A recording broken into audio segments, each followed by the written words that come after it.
Well, the ute segment is certainly heating up, isn't it? You've got lots of different options out there now. Chances are you're going to find one that fits your needs. This is one of the latest. It's called the LDV Terron 9. It doesn't really replace the T60, but it sits alongside. It's more of a kind of, well, I was going to say it's more of a SUV style, but not really. It's still got 3.5 ton towing capacity, live axle rear end, and very good off-road capability. It's yeah, a bit more luxurious, a bit more modern, and it is larger. That's the main thing. So this is running on a 3.3 meter wheelbase, up from about 3.175 in the T60, and it's about 100 millimeters longer overall, 5.5 meters, and about 100 millimeters wider than a T60. So yeah, much larger. You could argue why have two utes in the same showroom, but you know, Toyota's got the Prado and the Fortuner. And as a customer, I wouldn't walk into a showroom and go, what? You've got two different options. It's kind of a good thing. You can pick what you need. But as I said, this is a bit larger. That's the main takeaway, and a bit more modern. So it's got the latest technologies and so on inside and out. Going over some of the off-road specifications and so on. Sorry about the wind today. It's very cold and a bit windy. I'm just trying to beat the rain here at the official launch event. We've only got a couple to drive here. There's two variants, the Origin and the Evolve. We're just testing the Origin today, the entry model. The Evolve will arrive in a few months from now, but these are rolling in now. We've just got two different examples to test, including this one here. They've got one that's got some weight in the back, so we can just see what it feels like with some weight in the back, like about 180 kilograms or something, equivalent of maybe a nice toolbox or something like that, just so we can feel the difference. But yeah, the off-road specs are quite good. 29-degree approach angle, which is the same as a Toyota Hilux SR5, 25-degree departure angle. Hilux SR5 is 27 degrees, so slightly down on that. And the breakover angle is 20 degrees. I couldn't find a breakover angle for the SR5 Hilux, but the Ford Ranger Wildtrak is rated at 21 degrees. So very, very similar angles and so on. Just the departure maybe slightly down on the kind of segment benchmark, I guess. 220 millimeters of ground clearance as well. That's about average, or maybe slightly below, depending on what variant rival you're comparing it to. And then under the bonnet, we've got a new generation 2.5 litre turbo diesel 4-cylinder, 163 kilowatts and 520 newton meters, matched to a ZF-based 8-speed automatic.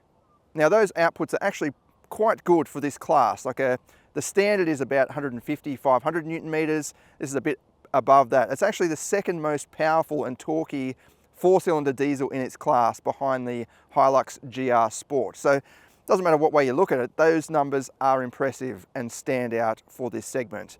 I mean, the average is probably 140, like the D-Max and the Navara BT50, aside from the V6 diesel option available in the in the Ford Ranger and Volkswagen Amarok, obviously. Interestingly, this is connected up to a kind of on-demand four-wheel drive system, so it's always four-wheel drive. That is good because a lot of the rivals, you can't drive around on tarmac with all-wheel drive connected, because it's 4H, basically locks the center diff or locks the front and rear. This is, yeah, totally capable of driving. Well, it always drives in four-wheel drive. So if there's slip or something, if you're on a wet road or in snowy conditions or even just on a muddy track, you've got that safety and security of kind of all-wheel drive grip. But it also has a proper ladder frame chassis, leaf spring rear end, and a locking differential as standard in the Origin. The Evolve, that's arriving in a couple of months, as I said, comes with adds a front differential lock as well, which is very impressive for this class. Fuel consumption, 7.9 litres per 100 kilometres, 80 litre fuel tank, which means you've got a theoretical range of 1,012 kilometres. That's pretty good, but about average for this class. It's not class leading, but yeah, totally fine. And in the back here, we've got an electronic tailgate, or it's kind of electronic latch with dampers as well, so it's nicely, you know, just softly comes down. We've got a decent sized tray area and a payload of over 1,000 kilograms. Depending on the variant, you've got 1,005 or up to 1,100. In terms of the towing and so on, we'll look at the GVM and GCM and do some calculations. GCM is 6.5 tons, GVM is 3.5 tons. The curb weight, depending on the variant, but it's 2,400 or up to 2,495. We'll use 2,495 as kind of a worst case scenario. But using the GVM, so GVM minus the curb weight, minus 350 kilograms for the tow ball download at max towing capacity, you're left with 655 kilograms, which is actually really good. But then the GCM minus the curb weight, minus the max towing, you're left with 505 kilograms, and that's also quite good. If you take some of the rivals, you'll see you'll run into one of them first. Run into the GVM or GCM, just got to be careful which one. You'll run into one of them first. It basically means you can hook up a 3.5 ton trailer with this and you've got 505 kilograms for passengers and cargo. I mean, I wouldn't recommend towing at 3.5 tons anyway. Like it's, you know, you don't want to be at the absolute max, but a big caravan, dual axle with gear on it, some bikes or something, weighs around 3.1 to 3.3 tons. So you've still got 200 kilograms left over in that trailer and then 500 kilograms left over in the vehicle, or you can spread it actually for your cargo and your gear. So definitely get your family in there and their gear.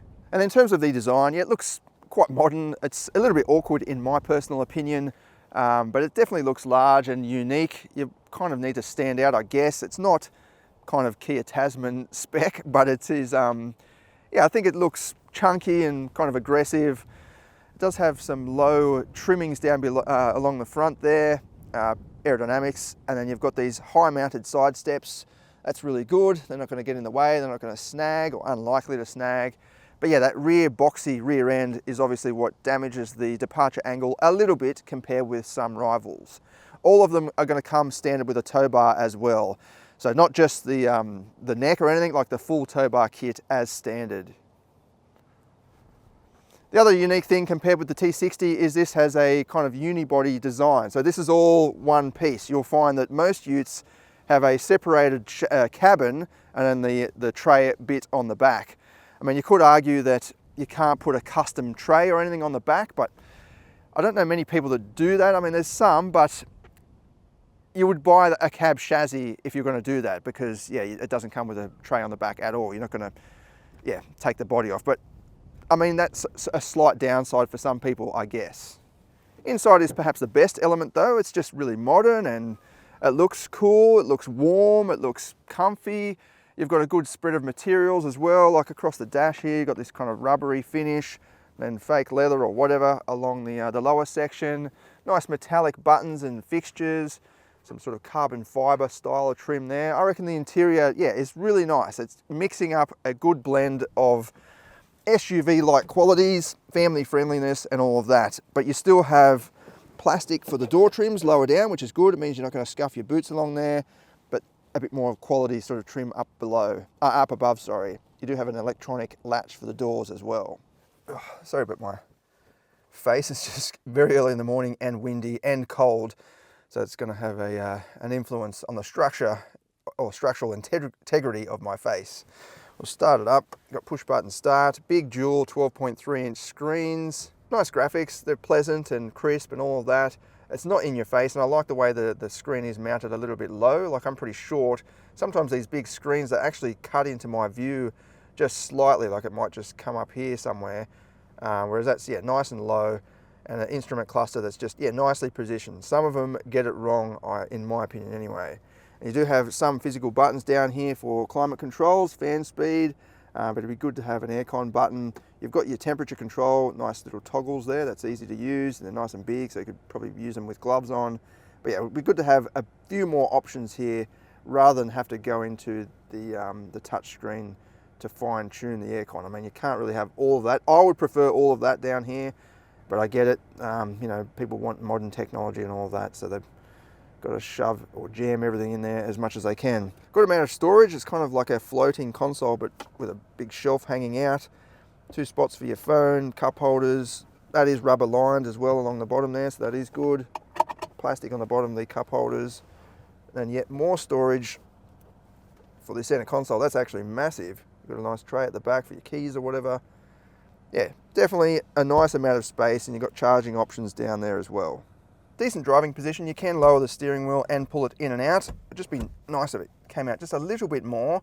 I've got the seat lowered down in its lowest setting, and it's probably about the height that I would want.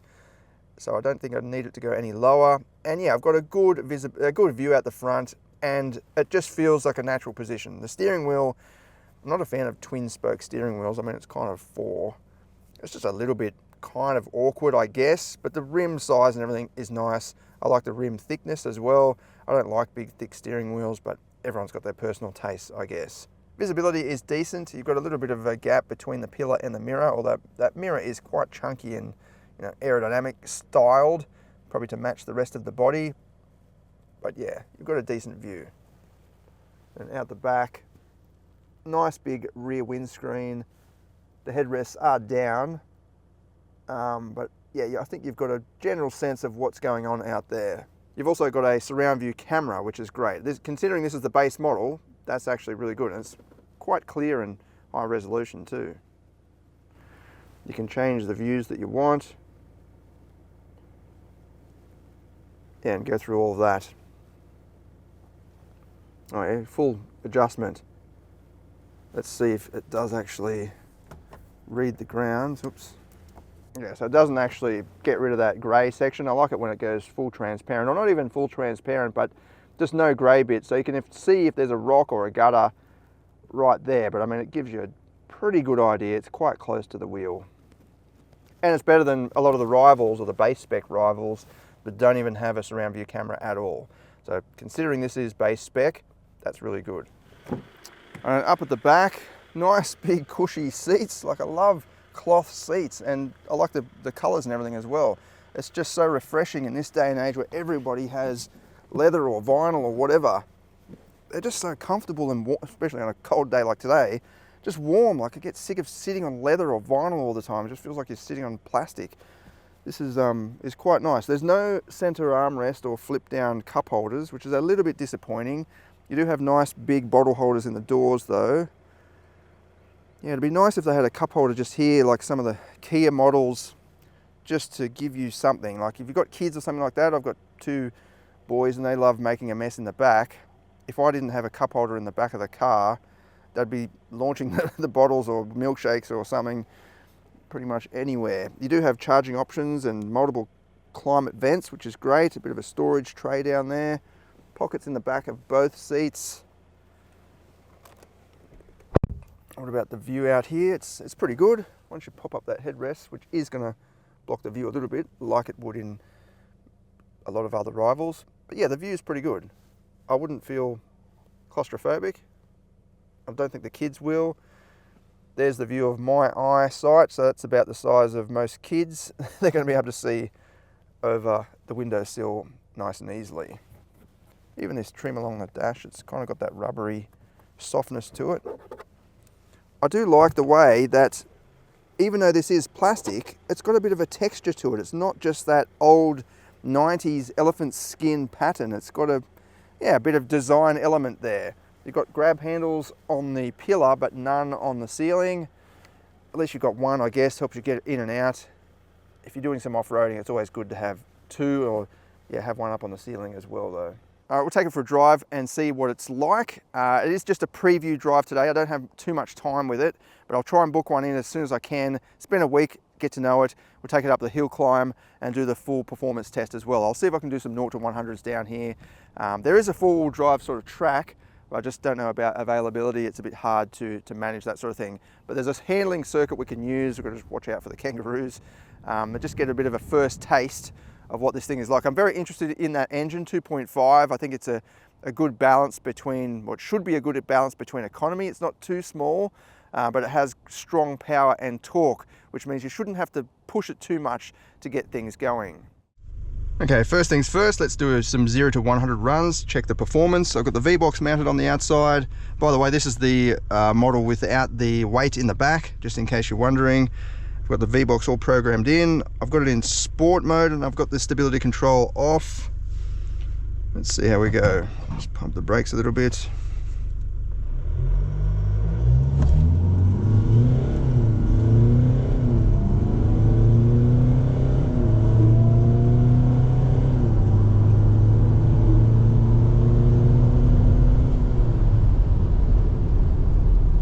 That looks like it's done 11.4.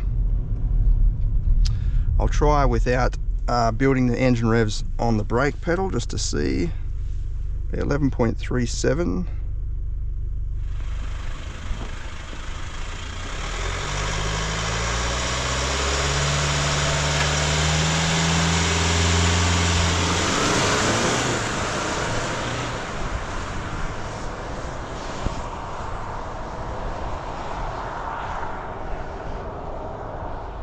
Okay, this time I won't build the engine revs on the brake.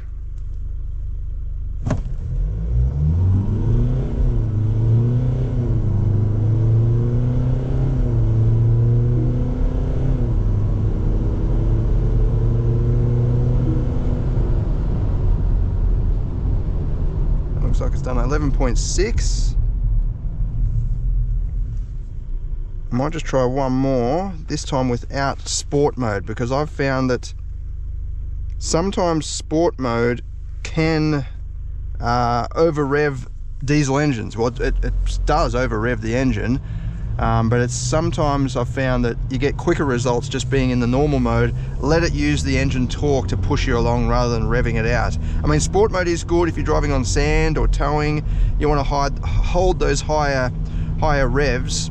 But sometimes just in terms of 0 to 100 specifically, it's I have found in some diesels it's quicker without sport mode, so I'll give that a go. Okay, normal mode, stability control off. I'll try building the engine revs up a bit.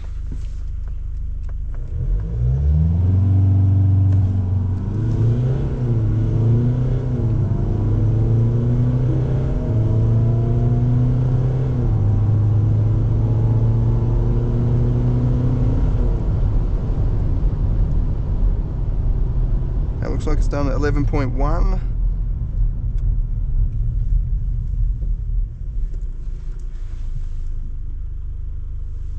$11.08.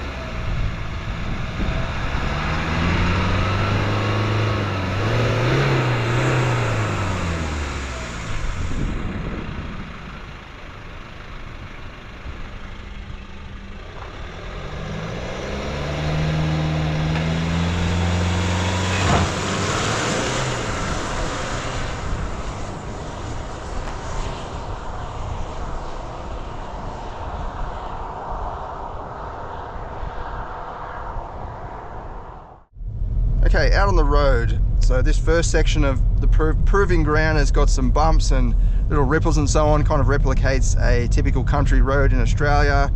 This has got the weight in the back, and it feels pretty good actually. It's not too rigid. I think the back end actually feels a little bit better than the front. The front just feels a little bit too soft in my opinion. It's kind of, yeah, just bouncing a little bit. But it is comfortable.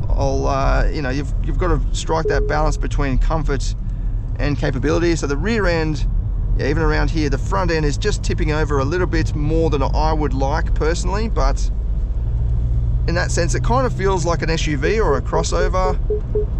We've got the lane keep assist going nuts. You can turn all that off. There's just a driving page here. We can try driver monitoring camera, and then we've got driving assist, overspeed warning. Let's turn all this stuff off. Our blind spot assist can stay on. Lane assist, turn that off.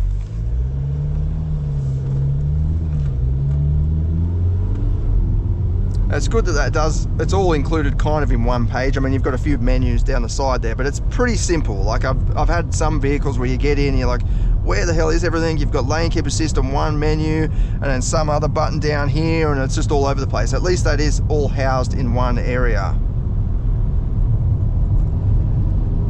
That engine does feel like it's got pretty good torque. From 1500 RPM as well, you've got peak torque.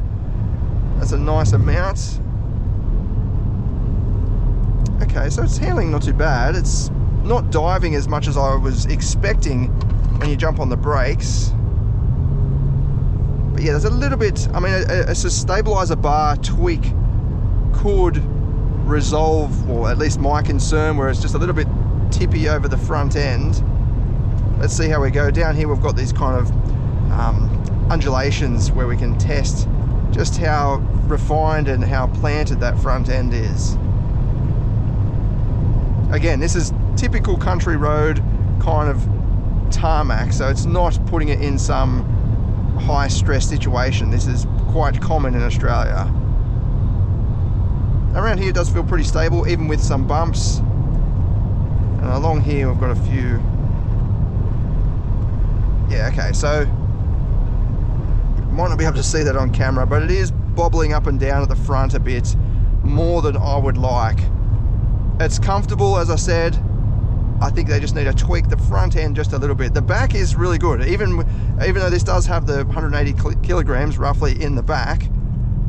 It does feel nice, like it's firm. It's a heavy-duty vehicle. It's got to have that you know, 3.5 ton towing capacity, 1 ton payload, so it does need to be heavy duty, but it doesn't feel uncomfortable. It's not shaking me around. I guess the long wheelbase, or the long-ish wheelbase compared with some rivals, does help there too. So the hardware, the hard stuff, the heavy duty stuff is right at the back beyond the cabin, so the passengers might not feel it as much. I'm not a fan of these tyres. I don't think I've heard of the brand before, so if I was going to buy one of these, I'd probably get rid of those and put some decent rubber on it. I mean, it could contribute to the flexing going on as well. If they don't have nice sidewalls or properly engineered sidewalls, you know, that can cause a bit of body roll type of feeling. But all in all, the grip levels are okay, and I think it's yeah, more like an SUV than a typical workhorse. As I said, good visibility. I like the cabin in here. I think it's got a nice blend of some heavy duty capability, sort of nature, with the hard plastics down below and all of that, but it feels really refined and comfortable, like a living room. It's pleasant, I guess is a good word to use. It just feels very pleasant in here. You can go for a nice family trip and everyone will be calm and relaxed. Well, you'd hope so anyway. Cabin refinement seems good as well, like there's not any rattles. There's a rattle going on down here, but I feel like it's something outside. There might be a bit of grass or something just flickering about, but yeah, all the fit, the trim and everything, it does feel quite nice. Have that little corrugation there, not too bad. Not juddering and shuddering all over the place. Yeah, not too bad. Again, for this sort of level, it's this sort of price range.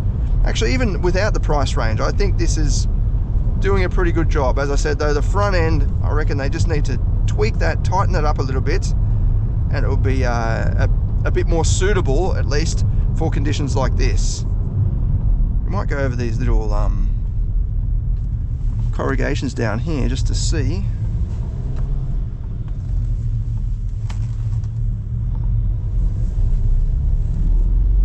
If there's any rattles or anything. Yeah, nothing. It's vibrating because that's what this road is designed for, but the trim is not, gotta watch out for these guys, the trim is not rattling about. And this, you know, I've been down here before on vehicles where it has actually rattled the trim. You got to watch out for kangaroos because they love to change their mind at the last minute. You think they're gone and they come bouncing back in front of you. They're not the cleverest animal, or maybe they are. Maybe they're being a bit smart. But yeah, that's really good. It's not, there's no evidence of rattling trim at all for this style of road anyway. This is designed to really shake everything apart. Down this section as well, this is kind of designed to test the torsional rigidity, I guess, and the suspension at opposite ends.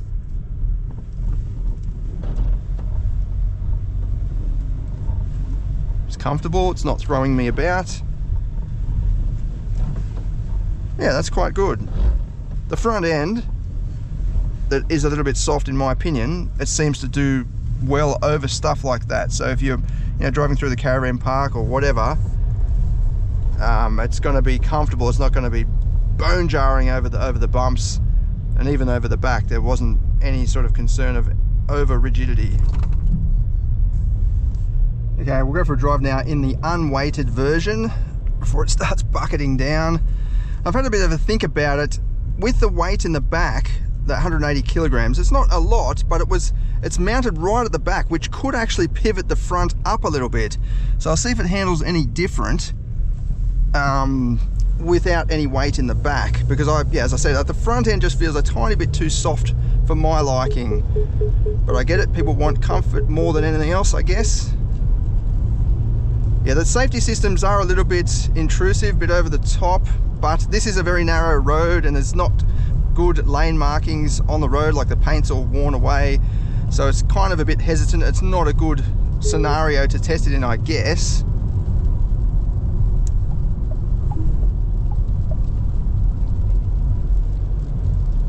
Okay, so the rear end is a little bit more jiggly, just a little bit, but totally within the standards of a dual cab ute like this.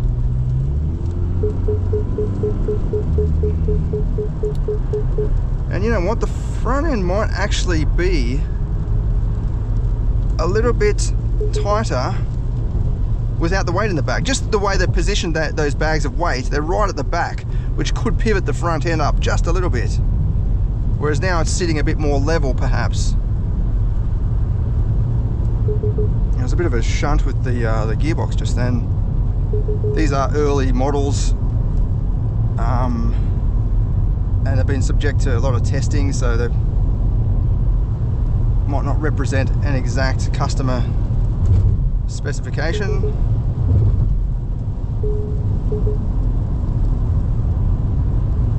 Yeah, like utes, they're not made for handling and performance and all that in the first place, but I'm just comparing it to other, you know, similar packages, diesel 4x4 dual cab utes, and yeah, some of them are just a little bit nicer over the front end. Let's see how we go over these undulations. We'll turn the driver monitoring camera off and the lane keep assist just to quieten things down a little bit.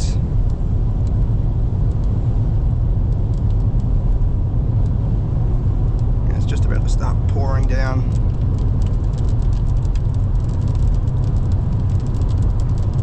Around here it does feel a little bit better actually. The same speed, the maximum I was doing about 120.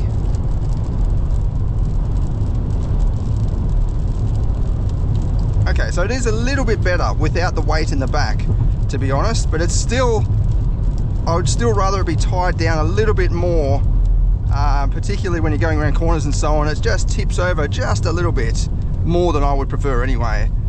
But as a sort of compromise, you're getting better comfort. And as I said, the weight over the rear axle doesn't seem to, you know, majorly change the comfort levels, at least 180 kilograms. It's pretty much the same, and it's not too bad. It's certainly within the segment standards. I'd put it about average or even a bit above in terms of being good. A lot of utes out there, they're quite rigid in the back. Okay, we'll do a quick off-road test. Nothing drastic, but this gives you a bit of an idea of what it's like. They've got a few different drive modes to choose from. I'll pull over and show you. I've got it in mud mode at the moment. I've got the rear diff locked. I've got a really steep climb over here. And it has been raining, so it's a little bit slippery. But you've got your drive mode toggle down here. You've actually got a button and this. They both do the same thing as far as I can tell. But yeah, I've got it in mud mode, and then we've got the rear diff locked. There's a little symbol on the dash there. You do have this button for L, and I've researched this as much as I can. I'm pretty sure it just locks the front and rear. Like, it doesn't have a center differential or anything like that, but it just locks four-wheel drive basically. It's not low range. So that is, I guess, a bit of a downside compared with some utes out there. We'll go up this steep section, just see what it's like. This is very steep. Might not look like it on camera, but definitely quite steep.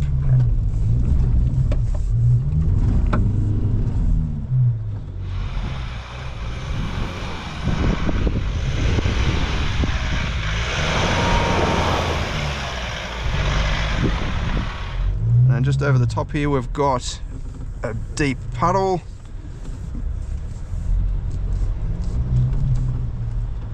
I don't know, you do have hill descent control, but I'll just roll down here, it's quite steep as well. Doesn't scrub over the middle there, so even though it does have 220 millimeters of ground clearance, which is what I said, not at the top of the class.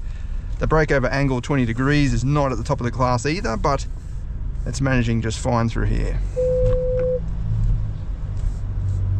And this does have highway terrain tyres on it as well, so as I said, if I was going to buy this, I'd probably fit some better tyres on it, and if you are looking to do some off-roading, then put some all-terrains.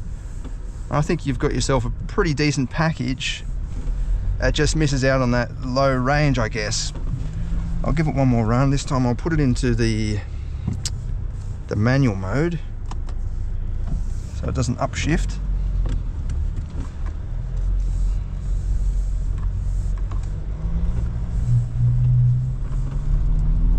There we go. It has plenty of traction actually, like it didn't even slip or anything, even though it is a bit wet. Definitely good enough for the average punter that wants to go on a few camping trips and so on, hit the mud, have a bit of fun.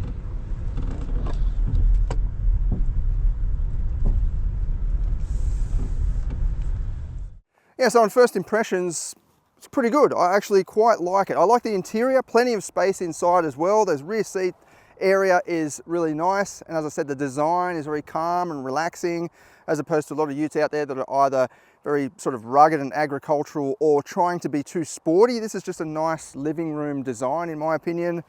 It is a larger ute, so if you are after maximum space, including in the tray area, this could be one to look out for. The engine's pretty good. It doesn't offer the best performance for its power, but it is quite a heavy vehicle. The things I would change, I'd tweak the front suspension just a little bit, even just maybe a thicker stabilizer bar or something like that, just to stop a little bit of that lean. I mean, you don't want to get rid of it completely, but it just feels like a tiny bit too much. But also the bouncing is just a little bit too much. It was better without the weight in the back. So if you're going to put weight in the back, you usually put it, you know, on the axle or in front of it. You've got a lot of space up the front here. So the weight that I had there was right at the back. So that is going to pivot the front end up a little bit. And it did feel a little bit softer and a bit bouncier with that weight right at the back. But if you put it at the front there on the rear axle, I think it would be a bit more normal, I guess. And the safety systems, a little bit too over the top in my opinion. Needs some tweaking and tuning, but they all do. I haven't come across I mean, there's a few. The Ford Ranger is pretty good, but you always just end up turning it off. So I'm not going to blame LDV for that. It's just part of the regulations. They've got to fit all these features as a part of ANCAP's latest tick box style of testing setup, in my opinion anyway. And yeah, I don't blame them for that. But overall, I think it's a decent first crack. Prices start from, I probably should have mentioned this at the start, prices start from $50,990 drive away if you're an ABN holder, or about $53,500 drive away if you're not. That's a regular drive away price. That's really good. Pitch it up against any of the rivals or most of the rivals with this level of kit and standard features. So you've got that surround view camera and all that, four-wheel disc brakes, locking rear diff as standard, nice two big touch screens and all of that. You're getting very good value. I'll have some more information in the written review linked in the description of this video. Thanks for watching.